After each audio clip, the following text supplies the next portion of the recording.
Selamlar sevgili dostlar. Bu videomda sizlere kolay, basit bir şekilde YouTube küçük resim yani thumbnail nasıl yapılır onu göstereceğim.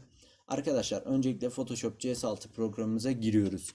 Bu programı açıklama kısmında linkini bırakacağım. Oradan Photoshop CS6'yı indirebilirsiniz. Öncelikle dosya diyoruz. Yeniye tıklıyoruz. Buradan başlığı önemsiz bir şekilde açıyorum. YouTube'un küçük resim genişliği 1280'e çözünürlüğü 1280'e 720'dir arkadaşlar. Ve burada RGB modu seçiyoruz. Tamam'a basıyoruz. Gördüğünüz gibi sayfam açıldı. Bana bir arka plan lazım. Önce küçük resmim için bir arka plan bulacağım. Biliyorsunuz ki ben kanalımda Mount and Blade videoları çekiyorum. O yüzden Mount and Blade oyunu ile ilgili bir küçük resim yapacağım. Hemen yazayım. Mount and Blade Wallpaper. Arkadaşlar gördüğünüz gibi buradan kendime uygun bir tane wallpaper seçeyim. Ben bunu seçtim. Resmi kopyala diyorum. İsterseniz farklı kaydederek de yapabilirsiniz. Ben kopyala deyip CTRL V ile yapıştırıyorum. Arkadaşlar öncelikle bunun boyutunu ayarlamamız lazım. Katmana tıklayıp CTRL T'ye basıyoruz boyutunu ayarlamak için. Şimdi bunun boyutunu ayarlarsak bulanıklaşacaktır. Bulanıklaşmaması için şu yukarıda gördüğünüz zincir kısmına basıyoruz. G'ye basılı tutarak sola doğru kaydırdığımızda gördüğünüz gibi küçüldü. Şöyle bunu ortalıyorum. Şimdi tekrar CTRL T'ye basıyorum. Shift'e basılı tutarak yanlarından genişletiyorum ki resmimiz bulanıklaşmadan güzel bir şekilde büyüsün. Gördüğünüz gibi bulanıklaşmadan net bir şekilde büyüdü. Diyelim ki ben buradaki bu Warband yazısını istemiyorum. Arkadaşlar bunu nasıl yapacağız? Hemen göstereyim. Buradan şu fırçaya tıklıyoruz. Hızlı seçim aracı diyoruz. Şu şekilde basılı tutarak biraz gezdirip bu şekilde seçiyoruz. Sonra Shift Backspace yani Shift ve silme tuşuna basıp buradan içeriye uygun seçiyoruz. İçeriye uygun bir şekilde silmesini istiyorum. Tamam'a bastığım zaman gördüğünüz gibi buradaki yazı yok oldu. CTRL D'ye basıp da bu etrafını da yok edebilirsiniz. Gördüğünüz gibi. Şimdi ben Mountain Blade Warband PNG yazacağım. Gördüğünüz gibi burada PNG'lerim mevcut. Ben bunu aldım. Buraya yapıştırdım arkadaşlar. Şimdi buradan silgiye tıklayıp sihirli silgi aracını seçip siyah alana bir kez tıklıyoruz. Şu aralarını da hemen siyahlarını da tek tek şu şekilde hızlı bir şekilde yok edebilirsiniz. Gördüğünüz gibi artık benim yazım hazır. Bunu tekrar zincir kısmına basıp şu şekilde biraz küçülteyim. Evet bu benim için uygun. Şu köşeye ben kendi Warband logomu koymak istiyorum. Şimdi gelelim yazılara. Arkadaşlar thumbnail'iniz çok karışık ve rengarenk olmasın. Sade bir thumbnail olsun. Yani katıp karıştırmanıza gerek yok. O yüzden ben sade bir şey yapacağım. Mesela ne olsun? Şu önce tekstimizi açıyoruz. T tuşuna basarak da metin kısmını açabilirsiniz. Bu şekilde metnimi ayarlayayım hemen. Mesela ben ne ile alakalı video çektim? Diyelim ki Mount and Blade'de okçu oldum. Okçuluk dersleri bölüm 1 yazacağım. Okçuluk derslerini ayrı e, bölüm şöyle e, koyalım birimizde. Bölüm 1 olarak hashtag bölüm 1 tamamdır. Bu bizim için uygun. Şimdi arkadaşlar ben farklı yazı fontu kullanıyorum. Sizde farklı yazı fontu olacaktır. Yazınızı kendinize göre ayarlıyorsunuz. Mesela benim gibi bu şekilde. Ben çok karışık olmasını sevmiyorum. Sade tercih ediyorum. O yüzden yazının büyüklüğü de şu anda iyi. Yazınız çok küçük olmasın. Okunur bir şekilde böyle büyük olsun. Arkadaşlar kendinizin burada tıklayarak yazınıza text bölümünden üstüne tıklayıp buradan tabii ki yazı fontunuzu seçip ayarlayabilir. Yazı büyüklüğünü de ayarlayabilirsiniz. Ben bu şekilde ayarladım. Hemen girelim öncelikle yazılarımızı güzelleştirmeye. Okçuluk dersleri dedik. Ben size isterseniz şimdi yazı fontunu default'tan yapayım. Çünkü sizde bu yazı fontu olmayabilir. Default olarak göstereceğim. Hemen default yazı fontumuzu da bulalım arkadaşlar. Şuradan devam edeceğim öyle. Evet default'u da buldum. Yazalım.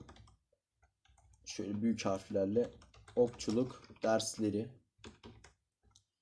Bölüm 1'i de aynı şekilde aynı fontla halletmem lazım. Hemen onu da yanlışlıkla bir katman açtım, pardon. Üstüne tıklamam gerekiyordu. Evet, şöyle gelip yazımı siliyorum arkadaşlar. Gördüğünüz gibi tekste üstüne tıklayıp tekrardan yazıyı düzenleyebiliyoruz. Buradan ben tekrardan normal yazı fontumu alıyorum. Bölüm hashtag 1 diyorum. Arkadaşlar şimdi bu yazıyı biraz efekt katacağız bu yazıya. Biraz daha güzel göründüreceğiz. Öncelikle bu yazımızın arkasına dikdörtgen çekmek istiyorum ben. Siz çekmeyebilirsiniz. Ben çekiyorum. Buradan beyazı seçtikten sonra şöyle dikdörtgen aracını, gördüğünüz gibi dikdörtgen aracını buradan seçiyorum ve şu şekilde yazımı içine alacağı kadar şöyle dikdörtgeni koyup en alt kısmı pardon, katmanın üstüne şuraya atıyorum. Wallpaper'ın önünde olacak ki görünsün. Hemen aynı şekilde bölüm 1'e de ben aynı şekilde çekmek istiyorum. Gördüğünüz gibi arkasına beyaz bir şerit çekmiş oldum. Şimdi gelelim yazıları nasıl fontlayacağız, nasıl efektleyeceğiz. Hemen isterseniz gölge efekti ekleyebilirsiniz. Ekleyelim. Hafif uzaklığını 9'a, şöyle 9'a 9 iyi arkadaşlar, gördüğünüz gibi. Dış ışımasını halledelim. Dış ışımanın rengini değiştirebilirsiniz buradan. Turuncu veya istediğiniz şekilde şuraya gelerek bu kısımdan sil diyerek kendi renklerinizi de şöyle ayarlayabilirsiniz. Bu şekilde kendi renklerinizi de oluşturabilirsiniz arkadaşlar. Gördüğünüz gibi oluşturduğunuz rengi tamamen. Hemen yapayım şöyle. Eğim ver ve kabart dediğinizde gördüğünüz gibi, şimdi öncelikle şunları bir kaldırayım. Eğim ver ve kabart dediğinizde yazınız biraz hafif köşelerden daraltılıyor ve size güzel bir 3D yazı olarak sunuluyor. Ben bunu kullanıyorum. Kontur şey yapıyorum, ekliyorum. Bu konturda gördüğünüz şu sağdan soldan ikincinin hemen altındaki halka desenini kullanıyorum. Buradan kontur vermeniz çok önemli arkadaşlar yazılarınıza. Yazılarınızın konturu bence gerekli.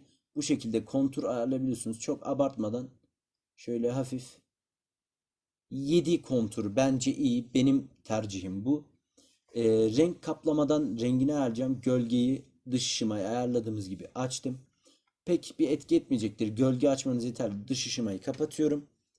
Renk kaplamaya giriyorum. Rengini ayarlayacağım yazım. Beyazın üstüne kırmızı daha iyi gideceği için ben yazımı kırmızı olarak ayarlayacağım. Siz dilediğiniz rengi bu şekilde buradan seçebilirsiniz. İsterseniz hatta buradan mavi yapayım ama beyazın üstüne kırmızı gideceği için kırmızı yapmayı düşünüyorum. Tamam dedim. Evet. Şimdi arkadaşlar şunu isterseniz biraz da şu şekilde kaydırayım. Ayarlayalım, tam oturtalım. Tamamdır. Şimdi arkadaşlar aynı deseni bunu bölüm 1'dekine yapmak için buradan geliyoruz. Katman, sağ tıklayıp katman stilini kopyala diyoruz. Tabi üstüne seçili olarak. Sonra bölüm 1'i seçiyoruz sol tıklayıp ve katman stilini yapıştır diyoruz, tekrar sağ tıkla açıp. Gördüğünüz gibi aynı katmanlar buna da geçmiş oldu. Bu şekilde hemen bir tane Mountain Blade'in Warband resimli olarak şöyle bir tane de resim istiyorum ben. Şu köşeye koymak için tekrar sihirli silgi aracıma girip buradan beyaz kısma bir kez tıklıyorum. Şu altındaki gri kısmı da isterseniz tek tek silebilirsiniz şu şekilde. Gördüğünüz gibi tamam, hallettik onu da. Böyle mesela nereye almak istiyorum? Buraya almak istiyorum. Koydum. Arkadaşlar son olarak da eğer videolarınıza şöyle kendi kanalımdan göstereyim. Benim yaptığım gibi şöyle videonuzun etrafında kırmızı bir çerçeve olmasını istiyorsanız onu da nasıl yapacağınızı hemen anlatayım. Tekrardan dikdörtgen aracına geliyoruz ve fotoğrafımızın, resmimizin, küçük resmimizin etrafını tam kaplayacak şekilde şöyle bir dikdörtgen alıyoruz. Arkadaşlar şimdi bu dikdörtgen dolguya tıklıyoruz. Dolgudan resmini seçelim. Ben kırmızı olmasını istiyorum kenarlarının. Sonra kırmızıyı seçtikten sonra son kullanımlara geldi. Gördüğünüz gibi buradan e, boşu seçeceğim. Şu şekilde ortasında çizgi olan boşu seçeceğim. Bunu iptal edin böyle bir şey gelirse. Arkadaşlar kontur tarafına girip bu sefer kırmızıya tıklayıp buradan tamamladık mı? Buradan da gördüğünüz gibi kalınlığını ayarlayabiliyorsunuz. Mesela bu çok kalın oldu. Bunu en üste attığımız için en üste atalım ki şey kaplamasın. Ben mesela 8 veya 9 şu anda ideal. 9 iyi arkadaşlar, gördüğünüz gibi. Bu kadardı. Bunu dosyadan gelip farklı kaydet seçeneğiyle masa üstünüze JPEG olarak kaydedebilirsiniz. Hemen kaydedelim isterseniz JPEG olarak. Gördüğünüz gibi kaydet dedim. Bu büyüklüğüne dikkat edin. 1 MB'ı geçmesin arkadaşlar. 1 MB'ı geçmişse küçültebilirsiniz bu şekilde. Bu videom da buraya kadardı arkadaşlar. Beni izlediğiniz için çok teşekkür ederim. Kendinize iyi bakın. Esen kalın.